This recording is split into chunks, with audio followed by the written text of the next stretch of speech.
Halo Sobat Investor, kembali lagi berjumpa pada program di editorial yang akan membahas tajuk utama pemberitaan yang tersaji di idxchannel.com dan IDX Channel TV bersama saya M. Faizal, redaktur pelaksana idxchannel.com.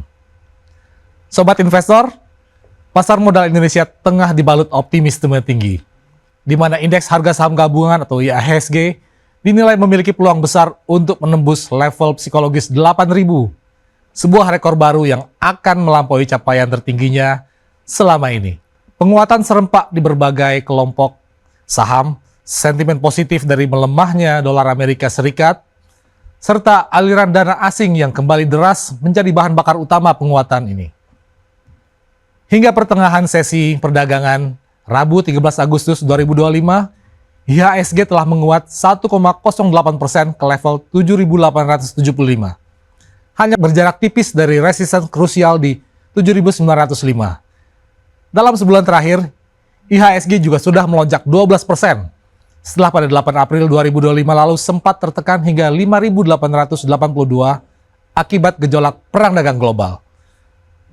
Penguatan saham tidak hanya terjadi pada emiten dengan kapitalisasi besar atau blue chips, namun juga pada saham-saham konglomerasi besar yang sedang menjadi sorotan pasar, serta saham second liner yang turut memberikan dorongan.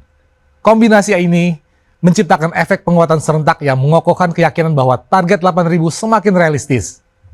Analis menilai, faktor eksternal juga memberi angin segar. Indeks dolar AS atau DXY melemah 2,03% dalam sebulan terakhir ke level 98,02. Kemudian rencana pemerintahan Donald Trump untuk memangkas suku bunga acuan Federal Reserve mendekati 0, berpeluang mendorong aliran modal keluar dari dolar menuju aset-aset di negara berkembang. Bagi pasar saham domestik, pelemahan dolar dan penguatan rupiah yang menguat 1,3% dalam sebulan ke level 16.240 per US dollar memberikan keuntungan ganda. Pertama, mendorong peningkatan inflow dana asing ke bursa. Dan kedua, meringankan beban utang korporasi dalam denominasi dolar. Ini akan memperbaiki fundamental emiten. Penguatan kurs rupiah juga berdampak pada penyesuaian pembobotan indeks global seperti MSCI dan FTSE yang dapat menambah porsi saham Indonesia di mata manajer investasi internasional. Inflow tambahan ini bisa menjadi katalis penting untuk mendorong IHSG melampaui level psikologis 8.000. Kendari demikian, Sobat Investor, pasar tetap perlu berhati-hati. Level resistance di 7.905 perlu ditembus secara meyakinkan sebelum melaju lebih jauh. Risiko koreksi jangka pendek masih mengintai, terutama jika muncul tekanan jual atau terjadi perubahan sentimen global secara mendadak. Otoritas Jasa Keuangan atau OJK menyatakan keyakinannya bahwa target 8.000 bisa dicapai tahun ini. Sejalan dengan optimisme bursa efek Indonesia yang ingin momentum tersebut bertepatan dengan hari ulang tahun ke-80 Republik Indonesia. Meski begitu, regulator menekankan pentingnya pengelolaan risiko di tengah euforia pasar.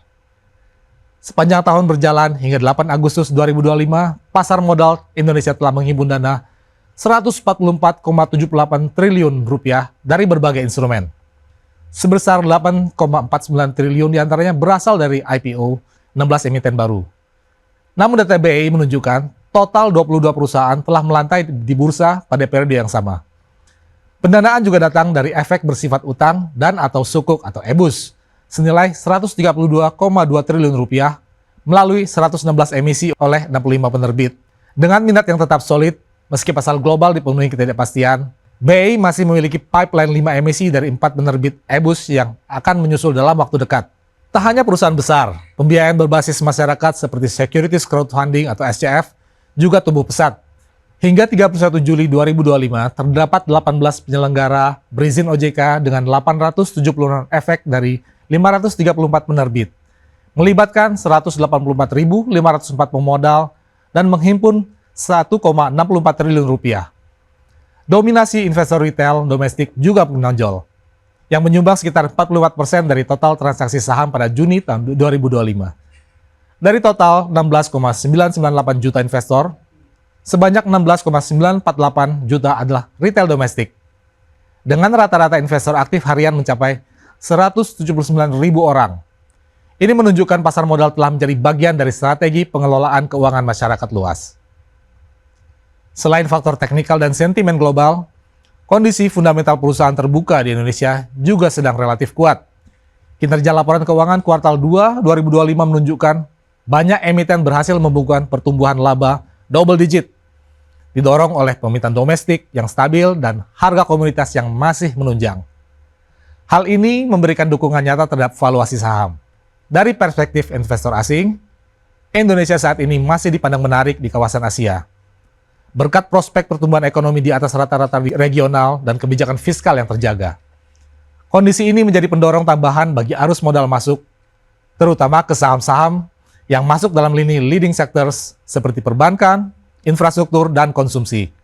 Faktor lain yang mendukung adalah penguatan harga komoditas unggulan Indonesia seperti batu bara, nikel, dan crude palm oil atau CPO, yang mengangkat kinerja emiten di sektor pertambangan dan agribisnis. Ketika sektor-sektor ini menguat, dampaknya terasa signifikan pada IHSG, mengingat besarnya kapitalisasi pasar yang mereka miliki. Pemerintah juga tengah giat meningkatkan infrastruktur pasar modal, termasuk meluncurkan inisiatif digitalisasi dan memperluas partisipasi investor retail. Jumlah SID angka investor saham terus naik, memberikan likuiditas tambahan dan membuat pasar lebih resilient terhadap gejolak eksternal. Namun, perlu diingat bahwa pasar saham tidak pernah bebas risiko. Ketidakpastian kebijakan global, perubahan harga komoditas secara mendadak, atau gangguan pada stabilitas politik dan ekonomi domestik dapat saja menjadi pemicu pembalikan arah. Jadi strategi diversifikasi dan manajemen risiko tetap menjadi kunci bagi investor. Secara keseluruhan, kombinasi momentum domestik dan global saat ini sedang berpihak pada pasar modal Indonesia. Jika tren penguasaan bisa dipertahankan dan level teknikal penting berhasil ditembus, maka pasar berpeluang mencatatkan tonggak sejarah baru. Namun di balik setiap lonjakan, selalu ada potensi koreksi, sehingga kehati-hatian tetap menjadi kata kunci.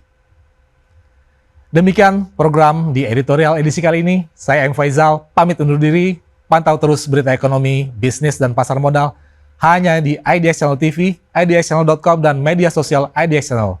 Sampai jumpa.